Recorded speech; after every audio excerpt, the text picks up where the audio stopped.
Vous êtes sur France 24 et vous avez raison, bienvenue dans votre journal de l'Afrique. À la une ce soir, Adnan Abou Wahid Al-Sahraoui est mort.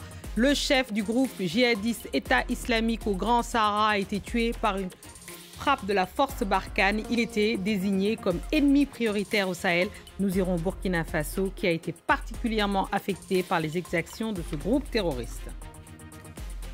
Après le coup d'État en Guinée, les attentes des acteurs économiques se font pressantes et ils ont été reçus par le nouvel homme fort du pays, le colonel Doumbouya, et ils ont demandé de faire de la lutte contre la corruption une priorité. Reportage à suivre dans ce journal. Le général Valsero était notre invité ce soir, un rappeur camerounais qui œuvre à l'éveil des consciences et il est venu présenter son dernier album, Les Loups sont de sortie, qui va être présenté en concert ce samedi 18 septembre au Zénith de Paris. On ouvre ce journal par la mort annoncée du chef du groupe djihadiste État islamique au Grand Sahara. Adnan Abou Wahid Al-Sahraoui est un ancien du Front Polisario passé par AQMI. Il était désigné comme ennemi prioritaire au Sahara depuis janvier 2020. Et chose rare, c'est le chef de l'État français lui-même qui a fait l'annonce de sa mort dans la nuit de mercredi à jeudi. La correspondance à Ouagadougou de Kalidoussi. L'annonce de la mort du chef de l'État islamique en Afrique de l'Ouest, Adnan Abou El-Sahraoui, tué par une frappe française le 17 août dernier, a beaucoup fait réagir sur les réseaux sociaux ici au Burkina Faso. Rappelons que l'ancien porte-parole du MUJAO était désigné comme ennemi prioritaire au Sahel par la France et les pays du G5 Sahel suite au fameux sommet de Pau, c'était en janvier 2020, un sommet précédé par 2 attaques sanglantes contre l'armée nigérienne à Inates et Chinégodar, dans lesquelles au moins 150 soldats nigériens ont été tués. Au Burkina Faso, plusieurs attaques de l'État islamique ont également ciblé les forces de sécurité, mais surtout les civils. Et beaucoup se demandent alors quel sera l'impact de l'élimination de celui qui serait responsable de la mort de 2000 à 3000 civils, selon la ministre des Armées françaises, Florence Parly. Je crois que pour les Burkinabés, l'État islamique signifie surtout les massacres de civils, les massacres avec des atrocités.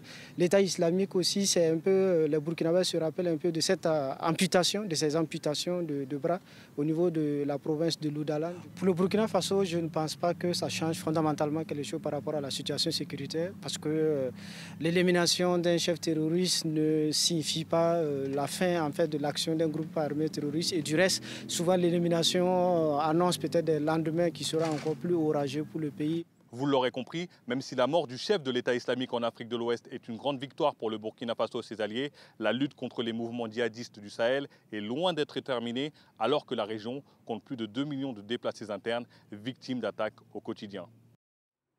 La future transition guinéenne est au cœur d'une discussion à Accra autour de Nana Akufo-Addo, président en exercice de la Communauté économique des États de l'Afrique de l'Ouest. Le pays a déjà été suspendu le 10 septembre suite au coup d'État et avait reçu une délégation de la CEDEAO. Et la CEDEAO, à l'instant, annonce des sanctions sur le Mali, pas seulement sur la Guinée et sur les responsables de la junte. Nous reviendrons sur cette information dans les prochaines éditions sur France 24, évidemment. La junte, elle, de son côté, continue ses concertations en Guinée. Le colonel Doumbouya, président du CNRD, a reçu les miniers et le patronat. Les chefs d'entreprise ont demandé de faire de la lutte contre la corruption une priorité. Ils se sont aussi félicités de la réouverture annoncée des frontières avec le Sénégal, la Sierra Leone ou encore la Guinée-Bissau. Des frontières fermées il y a 1 an par le régime du président Alpha Condé pour raison de sécurité. Une décision qui avait pesé lourd sur de nombreuses entreprises. À Conakry, les reportages de nos correspondants Sarah Sako et Malik Diakité. Dans cet entrepôt de Sonfonia, en banlieue de Conakry, plus de 1500 tonnes de son de blé attendent d'être exportées vers le Sénégal voisin, qui consomme l'essentiel de la production. Donc le stock que vous voyez ici, c'est un stock qui a fait plus de 8 mois. Faute de place pour stocker plus de marchandises, l'usine tourne à moins de 20% de sa capacité. C'est donc avec un immense soulagement que toute l'équipe accueille l'annonce de la réouverture prochaine des frontières. Aujourd'hui, la situation de notre entreprise est catastrophique. Non seulement depuis fin 2019, il y a eu la pandémie mondiale de Covid-19. Ensuite, il y a eu les mouvements avant, pendant et après les élections, les mouvements sociaux, politiques. Et ensuite, il y a eu la fermeture des frontières qui a vraiment mis à l'agonie notre entreprise. Autre secteur particulièrement mis à mal ces derniers mois, celui des transports. Plus de 2500 camions sillonnent la Guinée et la sous-région. Beaucoup sont restés garés en raison de la fermeture des frontières. Ce chef d'entreprise possède une dizaine de véhicules qui vont bientôt reprendre la route vers le Sénégal et la Sierra Leone. Il espère que le nouveau pouvoir prendra d'autres mesures. Nos routes que nous n'avons pas de routes. Et la sécurité d'abord. En plus, il y a aussi le prix exorbitant pour le changement des cartes grises et les plaques. Il y a un problème de parc automobile aussi, puisque tous nos camions, c'est presque vétustes. Ici aussi, au grand marché de Madina, poumon économique de la capitale, on attend avec impatience cette réouverture annoncée des frontières. Les opérateurs économiques avec qui nous avons discuté font également le vœu d'un climat politique et social apaisé pour pouvoir conduire à bien leurs activités. Ce jeudi, l'ONU a annoncé que plus de 288 000 personnes ont été touchées par les inondations au Soudan. La plupart des régions du pays ont connu de fortes pluies. La hauteur du Nil inquiète les autorités et depuis le mois de juin, les inondations ont déjà fait 80 morts. Nicolas Germain. Au Soudan, l'état du Nil blanc fait partie des régions les plus touchées par les inondations. Les pluies torrentielles tombent habituellement entre les mois de juin et octobre. Depuis juin, plus de 80 personnes sont mortes à cause des intempéries.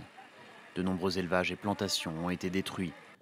Ces habitants ont dû fuir leur maison au plus vite.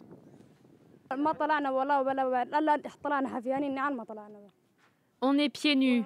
On a dû laisser nos chaussures là-bas. On doit retourner chercher nos affaires, mais la plupart ont été perdues. Les inondations ont détruit nos maisons. Un camp qui abritait des réfugiés du Soudan du Sud a été ravagé. Ils sont des milliers à avoir fui vers des zones moins affectées par les inondations. Ça fait 3 jours et 3 nuits qu'on est à la rue, sous la pluie avec nos enfants. On n'a plus d'abri, on n'a nulle part où aller. Ce jeudi, l'ONU a annoncé que plus de 288 000 personnes ont été touchées par les inondations au Soudan. 13 des 18 États du pays sont concernés. Et désormais, c'est le niveau du Nil qui inquiète les autorités, notamment dans la capitale Khartoum. L'invité que nous avons reçu ce soir est plus qu'un soldat au service de l'éveil des consciences. C'est un général, il s'appelle Valsero et c'est un rappeur, activiste camerounais. Il présente son dernier album, Les Loups sont de sortie après son passage en prison en 2019 car il avait été arrêté après une manifestation. Et nous lui avons d'ailleurs demandé si cet épisode avait entamé sa détermination. On l'écoute. Cet épisode a construit l'homme que je suis aujourd'hui.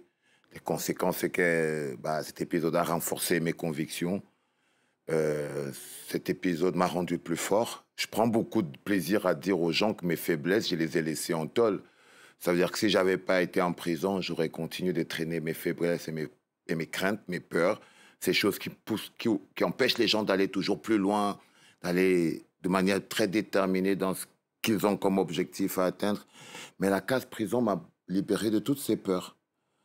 Aujourd'hui, je me sens plus fort, je me sens plus déterminé. Je crois que pour ceux qui m'ont mis en prison, ce n'était pas une bonne idée, quoi. Je vous propose d'écouter un nouveau clip, un nouveau single.